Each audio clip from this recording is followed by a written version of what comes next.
اعوذ باللہ من الشیطان الرجیم بسم اللہ الرحمن الرحیم۔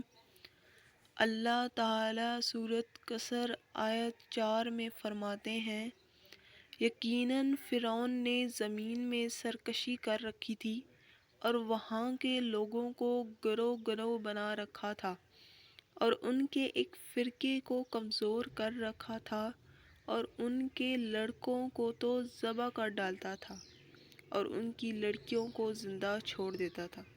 بلا شبہ وہ تھا ہی فساد کرنے والوں میں سے۔ اس نے لوگوں کو ایک گروہ اور جماعتیں بنا رکھی تھی۔ فرعون کے زمانے میں بنی اسرائیل سب سے حقیر اور کم درجہ قوم تھی۔ فرعون نے انہیں حد درجہ ذلیل اور بے عزت بنا رکھا تھا۔ سب کو معاشرے میں نچلے طبقے میں شمار کیا جانا تھا، جبکہ مصر میں یہی لوگ شاہانہ زندگی گزارا کرتے تھے۔ فرعون نے اعلان کرا رکھا تھا کہ بنی اسرائیل سب کے سب غلام تھے۔ وہ ان سے زر خرید غلاموں کی طرح مزدوری لیا کرتا تھا۔ ان کی عورتوں کے ساتھ بانیوں اور لوڈیوں جیسا برتاؤ کیا جاتا تھا۔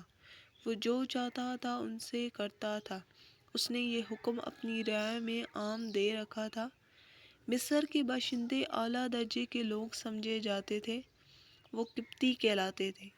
فرعون نے نبی اسرائیل کو غلام اور محکوم بنا رکھا تھا اور انہیں ہر طرح سے کمزور کر دیا تھا۔ اللہ تعالیٰ سورۃ قصر آیت 4 میں فرماتے ہیں، اور اس نے ان میں سے ایک فرقے کو کمزور کر رکھا تھا۔ بنی اسرائیل اس ذلت سے نجات پانے کا انتظار کر رہے تھے، اور اس کی ایک وجہ یہ تھی کہ انہیں ایک بشارت ملی تھی۔ اس کے مطابق ان کا ایک نظریہ تھا کہ فرعون کے گھر سے ایک بچہ نکلے گا جو انہیں نجات دلائے گا، اور یہ بھی بیان کیا جاتا ہے کہ یہ بشارت انہیں اس طرح سے ملی تھی کہ خود فرعون نے خواب دیکھا تھا کہ بیت المقدس سے آگ نکل کر مصر کی جانب بڑھتی چلی آ رہی ہے۔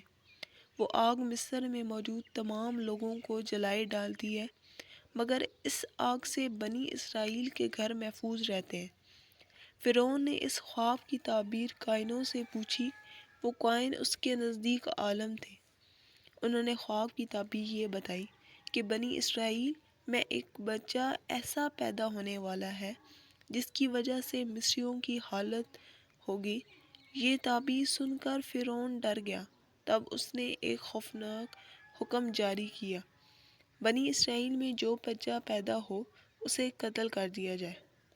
اللہ کی قدرت دیکھیں کہ ہارون علیہ السلام اس سے پہلے پیدا ہو چکے تھے اور موسیٰ علیہ السلام کی والدہ امی سے تھی۔ فرعون نے اپنا حکم یوں جاری کیا تھا کہ اگر ان کے ہاں بیٹا پیدا ہو تو انہیں قتل کر دو، بیٹیاں پیدا ہوں تو انہیں زندہ چھوڑ دو۔ چنانچہ ایسا ہی کیا جانے لگا۔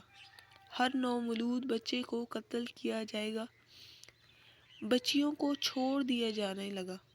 بچوں کو ذبح کرنے کا حکم جو بنی اسرائیل میں شروع ہوا، اس کا طریقہ انہوں نے یہ اختیار کیا کہ ہر حاملہ خاتون کی نگرانی شروع کر دی۔ دایاں عورتوں کے ذمہ یہ ڈیوٹی لگائی کہ حاملہ عورتوں کی اطلاع دی گئی، اور جو دایا اطلاع نہ دیتی اسے بھی قتل کر دیا جاتا۔ اس طرح فرعون اور اس کے وزیروں کو ہر نومولود سے باخبر رکھا جاتا تھا۔ ان دنوں سیدنا موسیٰ علیہ السلام کی والدہ حمل کے ابتدائی دنوں میں تھی۔ انہوں نے اس بات کو چھپائے رکھا اور دیا کا کام کرنے والی عورتوں سے بھی خود کو چھپائے رکھا، یہاں تک کہ درج ذیل کا وقت آ پہنچا اور انہوں نے بچے کو جنم دیا۔ اس بارے میں سوائے قریبی لوگوں کے کوئی نہیں جانتا تھا۔ بچے کی پیدائش کے بعد وہ فکر مند رہنے لگی۔ حمل کے دنوں میں تو انہوں نے خود کو چھپایا تھا، اب بچے کو کیسے چھپائے؟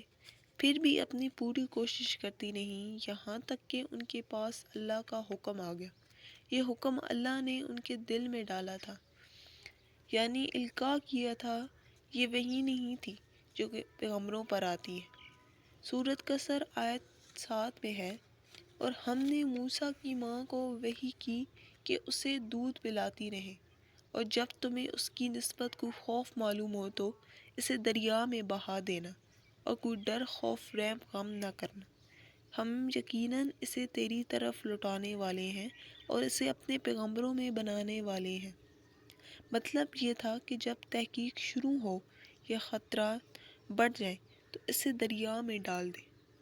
امام اسماعیل رحمۃ اللہ علیہ نے ایک بچی کو چند اشعار گنگناتے سنا تو کہنے لگے، ان اشعار میں کتنی فصاحت ہے۔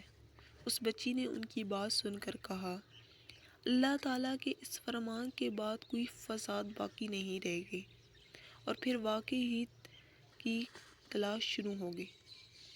بنی اسرائیل پر سختی کی گئی۔ حضرت موسیٰ علیہ السلام کی ماں نے بچے کو صندوق میں رکھا اور دریا میں چھوڑ دیا۔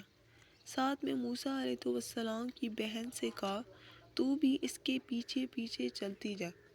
چنانچہ وہ دریائے نیل کی موجوں میں چلی اور ان کی بہن کنارے کنارے چلی، اپنے بھائی کی نگرانی کرتی جا رہی ہیں کہ دریا میں ڈالنے کے بعد کیا بنتا ہے۔ اللہ تعالیٰ سورت کا آیت 11 میں فرماتے ہیں، موسیٰ کی والدہ نے ان کی بہن سے کہا، تو اس کے پیچھے پیچھے جا۔